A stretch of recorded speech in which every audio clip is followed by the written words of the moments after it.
Adani group chairman Gautam అదానీకి వరుస ఎదురు దెబ్బలు తగులుతున్నాయి. అదానీ సహా ఆయన కంపెనీలో పలువురిపై అమెరికాలో లంచం ఆరోపణలు వచ్చిన కొన్ని గంటల్లోనే కెన్యా గట్టి షాక్ ఇచ్చింది. అదానీ గ్రూప్ తో చేసుకున్న ఒప్పందాలను రద్దు చేస్తున్నట్టు ప్రకటించింది. ఎయిర్పోర్ట్ కాంట్రాక్ట్ సహా విద్యుత్ సరఫరా లైన్ల కాంట్రాక్ట్ ను రద్దు చేస్తున్నట్లు కెన్యా అధ్యక్షుడు విలియం రూటో స్పష్టం చేశారు. దీంతో ఏకంగా 62,000 కోట్ల రూపాయల ఒప్పందాలు రద్దయ్యాయి.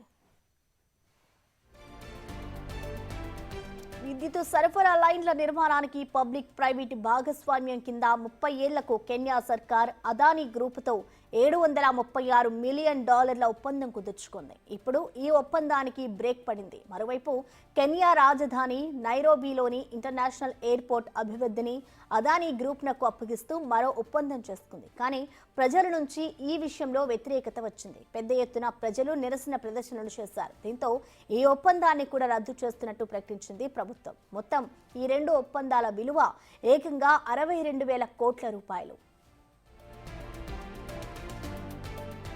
దానికంటే ముందు అమెరికాలో గౌతమ్ అదానీపై కేసు నమోదైంది.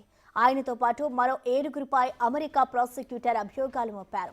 భారత ప్రభుత్వ అధికారులకు సుమారు $265 మిలియన్ లంచంగా ఇచ్చారని ఆరోపణలు చేశారు. గౌతమ్ అదానీకి అమెరికాలో అరెస్టు వారెంట్ కూడా జారీ అయింది. అయితే ఈ ఆరోపణల్ని అదానీ గ్రూప్ ఖండించింది. చట్టాలను గౌరవిస్తూ తమ నిర్ణయాలు ఉంటాయని అన్నారు.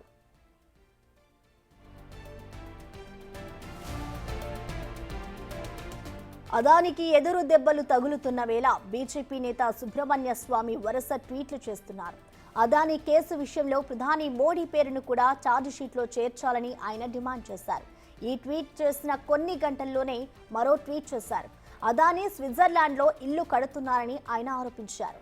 అంతేకాదు అతను ఒక సోదరుడిని దుబాయ్లో ఉంచాడని అన్నారు. ఇంకా పాకిస్తాన్కు చెందిన బాషర్ షిప్తో కలిసి వ్యాపారం చేస్తున్నాడని ఆరోపించారు. ఇవన్నీ గమనిస్తే భారత్ పట్ల ఆయనకు గౌరవం లేదని అన్నారు. తన సంపద మొత్తం విదేశాలకు తరలిస్తున్నాడని సుబ్రహ్మణ్య స్వామి చెప్పుకొచ్చారు.